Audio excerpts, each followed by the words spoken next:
तो big boss 18 का कल का आने वाला एपिसोड काफी ज्यादा इंटरेस्टिंग आएगा। दरअसल आपको बता दें कि इस हफ्ते घर से कोई भी नॉमिनेशन नहीं हुआ है और सभी घर वाले सेफ हो गए हैं। आपको बता दें फराह खान ने यहाँ पे पहले घर वालों से वोटिंग करवाई थी। उनको बोला था कि इस बार पहले जनता के वोटिंग के आधार पे नहीं, पहले घर की वोटिंग के आधार पर कोई घर से बेघर हो सकता है। तो आप बताइए, जो 6 लोग नॉमिनेट हैं उनमें से आप किसको घर से बेघर करना चाहते हैं? तो सबसे ज्यादा गाइस वोट आई थी कशिश को। कशिश को 5 वोट मिली थी। पूरे घर वालों ने 5 वोट दी थी, जिसमें से पहले तो प्रैंक कर दिया था फराह ने कि आ जाओ कशिश, आपका सफर यहीं पर खत्म होता है। फिर उसके बाद उन्होंने हंसते हुए बोल दिया कि ये एक प्रैंक था, इस हफ्ते कोई भी घर से इविक्शन नहीं है और सभी घर वाले सेफ हैं।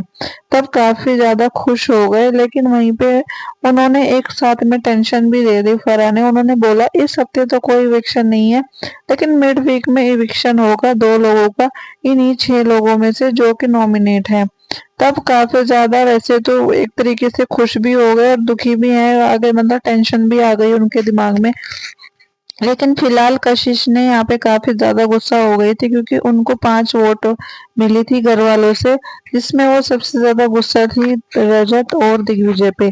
उसके बाद वो यामिनी से बात कर रही थी कि इन दोनों की तो मैं बैंड बजाऊंगी, ये दोनों ने तो मुझे वो वोट आउट करने की कोशिश करी है। तभी फिर उसके बाद उसने सारा को भी बोला कि आप भी लकी हो कि आप बच गई हो। यहाँ पे बता दिया था फराह खान ने पहले ही, श्रुतिका बोल रही थी कि पहले ही हमें पता चल गया था कि आप या कशिश में से ही कोई घर से बेघर होगा। फिलहाल आप सेफ है, तो आप अब ज्यादा रिएक्ट मत करना। उसके बाद वहां पे फिर बोलती है कशिश यामिनी को कि ये दोनों काफी ज्यादा गुस्सा, मतलब काफी ज्यादा यहाँ पे करते हैं ना, इसी वजह से करण इनकी बैंड बजाता है रजत की वगैरह की। तो फिर यामिनी बोलती है कि हाँ, मैं तो पहले से ही बोल रही थी कि करण काफी अच्छा है और वो काफी अच्छा गेम खेल रहा है। उसके बाद फिर तेजिंदर बग्गा को पूछती है कि अब विवेन का गेम क्या होगा, क्योंकि यहाँ पे फराह ने तो ईशा और अविनाश की पूरी पोल पट्टी खोल दी। तो अब विवेन का क्या नेक्स्ट स्टेप होगा?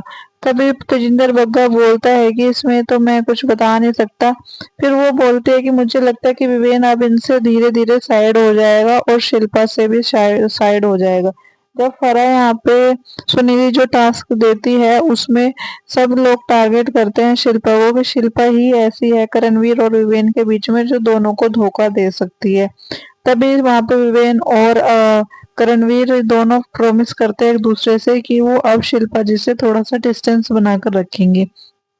उसके बाद आपको बता दें गाइस, दिग्विजय भी बात कर रहा होता है यहाँ पे चाहत से, और वो बोलता है कि विवेन काफी ज्यादा चालाक है और यहाँ पे समझ नहीं आ रहा है कि क्या हो रहा है। जबकि हाँ, मैं मानता हूँ मेरी भी गलती थी जो फराह मुझे इतना बोल रही है। तभी चाहत बोलती है कि तुम्हें इतना कुछ भी नहीं बोला है फराह मैम ने, और तुम्हारी तो फिर भी तारीफ करी है, लेकिन चुगली गैंग की तो उन्होंने बैंड ही बजा दी, बोलती ही बंद कर दी। उसके बाद कशिश आती है विवेन के पास में, पूछती है कि यार मुझे ही 5 वोट क्यों दी, सब लोग चाहते हैं कि मतलब मैं घर से बेघर हो जाऊं, ऐसा उन्होंने क्यों किया? तभी विवेन बोलता है कि तुम्हारी जबान की वजह से, तुम बोलने से पहले बिल्कुल भी नहीं सोचते हो कि तुम बोल क्या रही हो। तभी फिर वहां पे कशिश बोलते कि मैं रियल हूँ, मैं जैसी हूँ मैं वैसा ही बोलती हूँ। तो फिर वहां पे विवेन बोलता है रियल का मतलब ये नहीं होता कि आप किसी को कुछ भी बोल दो, कुछ भी गंद बक दो। आपको कुछ तो सोच समझ के बोलना चाहिए ना। आप यहाँ पे नेशनल टेलीविजन पे हो, तो आप अपने कुछ तो इमेज की आप लिहाज रखिए ना। किसी को कुछ बोलना है तो तरीके से बोलिए।